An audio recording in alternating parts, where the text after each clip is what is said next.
don't know, Oswald. There was something wrong and I can't really put my finger on it. Yeah, I don't... Oh, hello. Welcome back to Fizzlewit's Fairy Finding. It's me, Fizzlewit himself, and it's time for another one of me Hokey Pokey fairy tales. Now, the only thing is that something ain't right. Me and Oswald here, we've been talking about it. We can't work out what it is. I got up today and I've been all topsy-turvy and roundabout and not the right way round at all, and I just can't put my... Oh. What? Yeah, look, Oswald, it's my shirt. Look, my shirt is on all back to front and front to back. Do you see? How silly, hey? I'll tell you what, Oswald, why don't you go make us a nice cup of tea, hey? Ain't no point in worrying about it now, right? All the kiddlywinks is already here. He's fluttered off, eh? And that means, my darlings, that we've got time for a hokey pokey fairy tale while the kettle is on. So, is you sitting comfortably?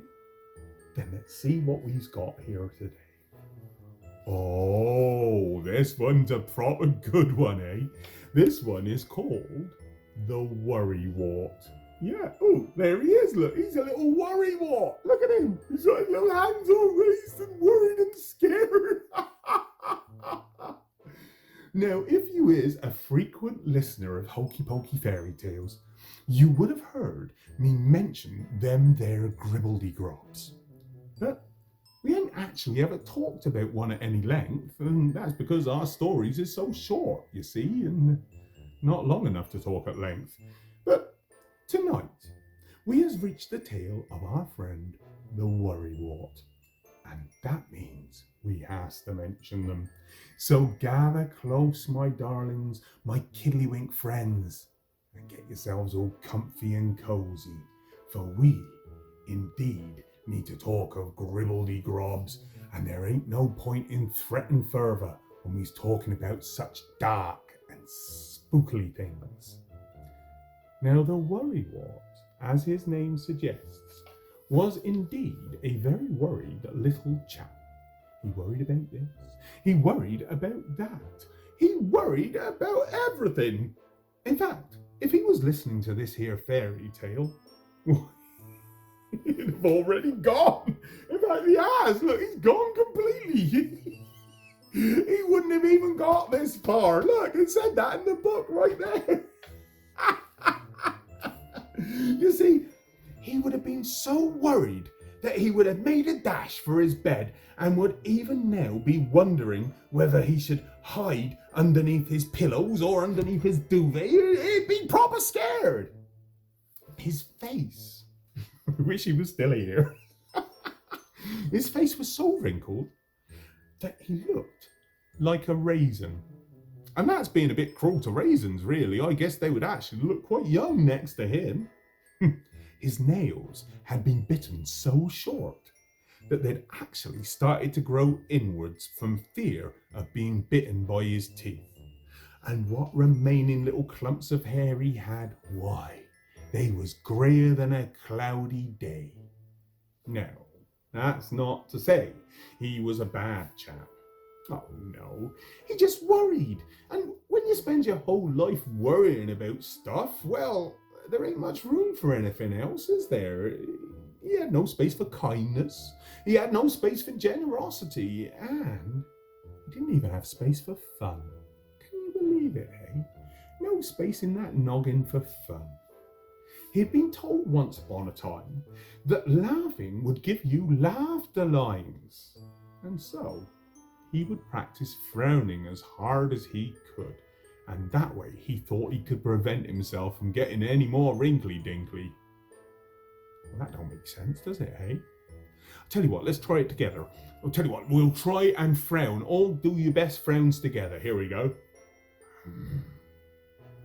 Now that's pulling me face down, and me eyes has gone all squinty like. I'm sure that's going to give me lines. Ooh, it's not very nice. Hey, I'll tell you what. Let's do the antidote. Antidote to that, that's smiling. Give me a best smile. Oh, that's proper nice. Look at those smiles. Well, good smiling, everyone. You see how much better that feels, eh? But one thing, why, that would worry him more than anything else. And that one thing, that was the thought that one day he might encounter a gribbledy grob. Why, the very thought of a gribbledy grob, that would send him into a spiral of worriedness and scaredness. Now, he'd never actually seen a gribbledy grob, or even knew what one was, but he was sure that they was terrifying. I mean, after all, they was called gribbledy grobs, and with a name like gribbledy grob, why, you got to be scariest, hairiest monster that ever there was, right? In his head, he could picture exactly what they looked like, and it would send a terrible shiver all down his back, all down his front if he was wearing a shirt like mine. In his head, they was hairier and scarier than anything. Their hairy skin was scalier than a serpent, and slipperier and slimier than a slug. Their mouths would be full of broken teeth that were just more jaggedy than broken glass, and their eyes would glow green like a gherkin but twice as sour. I mean, what rational fairy would not be scared of such a thing? And that is why that Worry Wort would cower and wring his hands in fear at just the mere mention of a gribbledy grob. Now, my dear Kiddlywinks, at this point I ought to tell you, don't be no scared of that, right? You see, that ain't a real thing. That is what the Worry Wort imagined gribbledy grobs would be like. No, that kind of creature don't even exist, and I should know. I's a fairy finder. There ain't nothing to be worried about there. Gribbledy grobs, they ain't even like that, right? I mean, this particular fairy, he was the kind of fairy who'd be scared if a butterfly landed too noisily in his neighbour's garden. So you mustn't worry, all right? Right. Listen, imagine, if you will, the scene of our story today. Our friend the Worry Wort, still nowhere to be seen, he was sitting in his little fungus garden next to his broken teapot house. And although a fungus garden, I don't think there's much room for anything else in there. No. Anywho, although the midday sun burned bright over the rest of the kingdom, our friend the Worry Wort had chosen the dingiest place possible to live. So his house was cloaked in a dark and damp, mildewy shadow and darkness that felt all cold and clammy on his skin. He sat and he shivered, and he shivered and he sat. In the freezing cold he was, but he was much too worried to do anything about it. Yeah, he figured that if he got up and went and got a blanket, like my nice green one, it'd get too hot. Or maybe he'd trip up and fall and hurt himself, and then it'd be even colder and more miserable. He did like to worry, you see. So he was just about to settle down for an in-depth session of worrisome wonderings when a small red rubber ball bounced over this fence and landed with a plop like this. Plop! Between two rather sickly looking toadstools. That Worry Wort, he threw up his hands and he screamed like this. Oh, there he is. And he hid behind a rather mouldy carrot. Ah, there is a mouldy carrot right here, look. Can you imagine hiding behind this? That was just propped up against the wall. A ball! A ball! What would a ball be doing in my garden? He panted as he sheltered behind the carrot. Where did it come from? What if it's not a ball at all? Maybe it's a hand grenade. Or maybe it's a hand grenade. Like a hand grenade, but hungry and angry at the same time.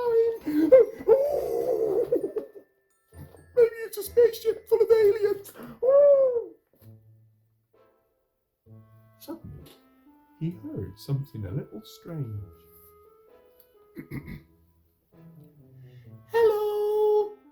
Is there anyone home? Came a little voice from over the side of the Worry Wort's fence. Ah! Screamed the Worry Wort before he could clamp his hand over his mouth to stop himself. Oh, goody!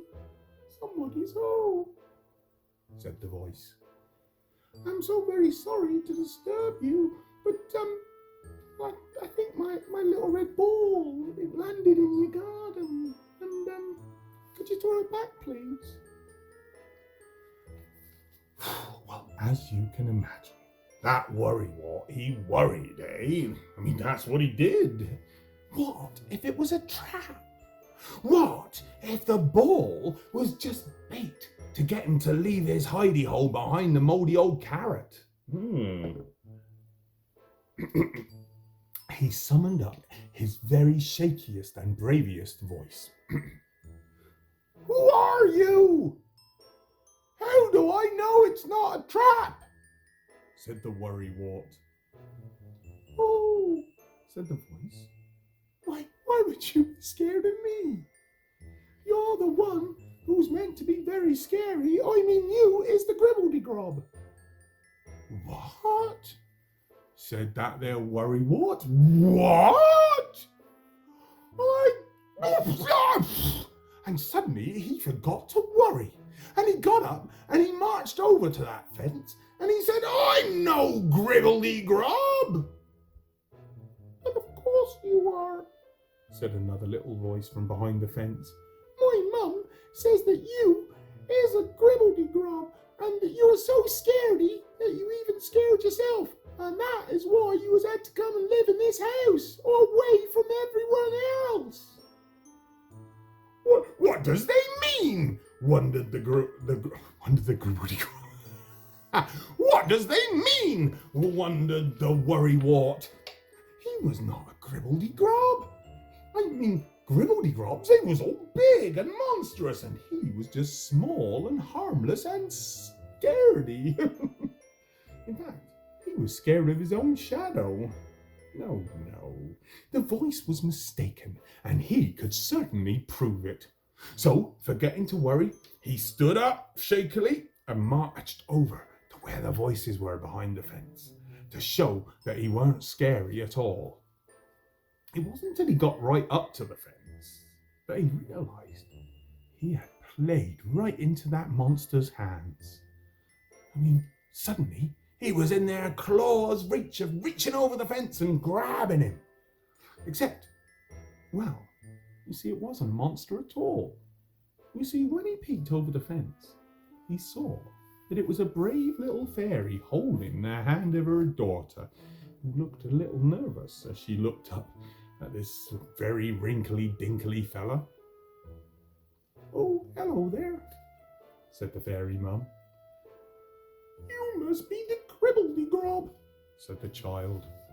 I ain't no gribbledy grob, said the Worry Wort, forgetting his worry once more. I'm a Worry Wort. Oh, I'm sorry, said the fairy mum. I was mistaken. We didn't mean to upset you. You certainly don't look all that scary, and you're not at all what I imagined and worried about a gribbledy grob looking like. Listen, I ain't gribbledy and I ain't even grobbledy, said the Worry Wort. I is just worrisome, and it is you two who is the scary fairies. And then, as those words escaped his little mouth, he realised just how silly that sounded.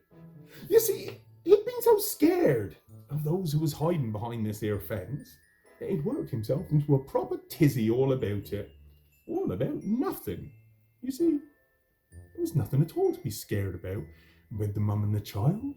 They was just looking for their ball to come back. Well, the wave of relief washed over that there Worry Wort, and for the third time that day, do you know what? He forgot to worry. In fact, he was so relieved that he even forgot to frown, and he started to smile. And then the strangest thing happened. It was like a sound of rustling leaves creeping out of his mouth like this. That's a bit creepy. I mean, something like that, but nicer, right? Do you know what? Do you know what it was? The Worry Wort laughed for the first time in years. It started off small, but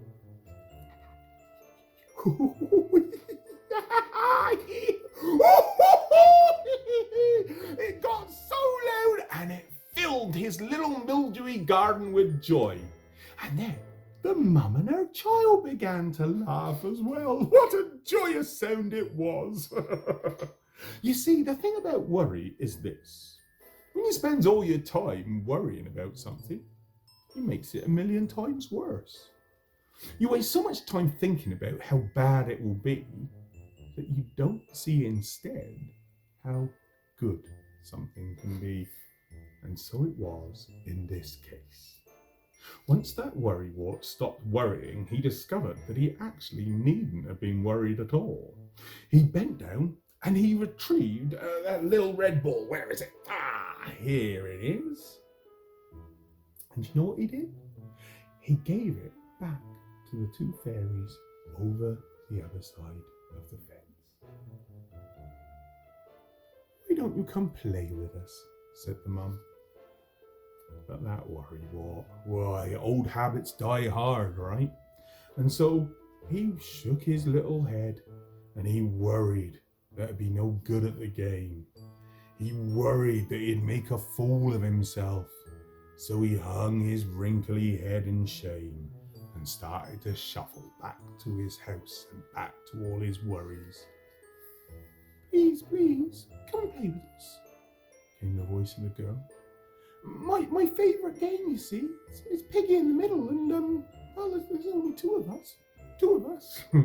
we need 3 people to play it, you see.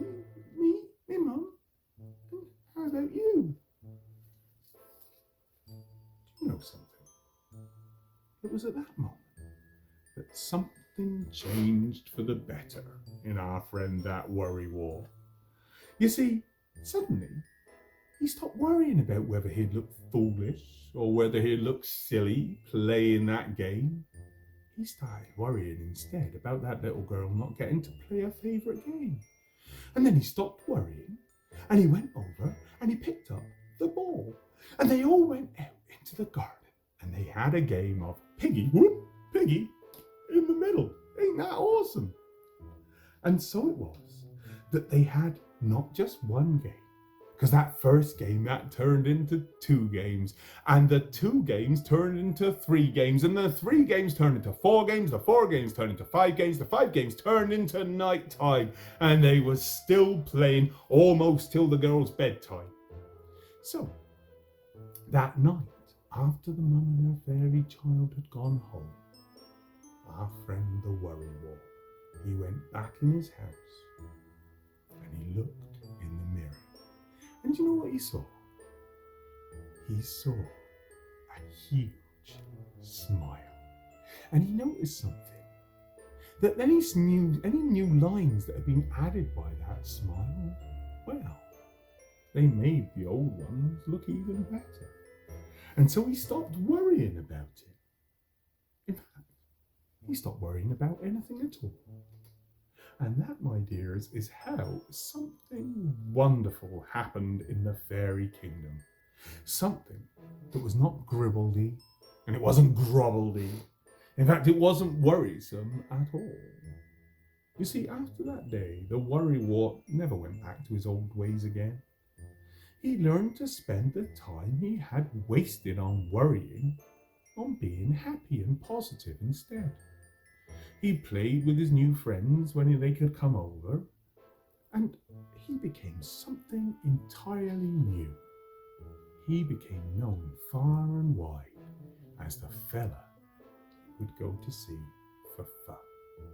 He even changed his name, and now he is known as the No Worries Wort. Wasn't that a proper good story, hey? Ooh, I smells a cup of tea on the brew. Oh, I loves a good cup of tea, don't you? Now, listen, my darlings, that was our fairy tale for Friday this week, but don't forget, I has a new fairy tale every week, so make sure you get your growed up to subscribe to this here YouTube channel and maybe give it a thumbs up, eh? That would be proper lovely if you do that. Then I'd know you've been listening and enjoying this tale as much as I enjoyed telling it. Oh yes, and maybe I'll see you next Friday for another Hokey Pokey fairy tale.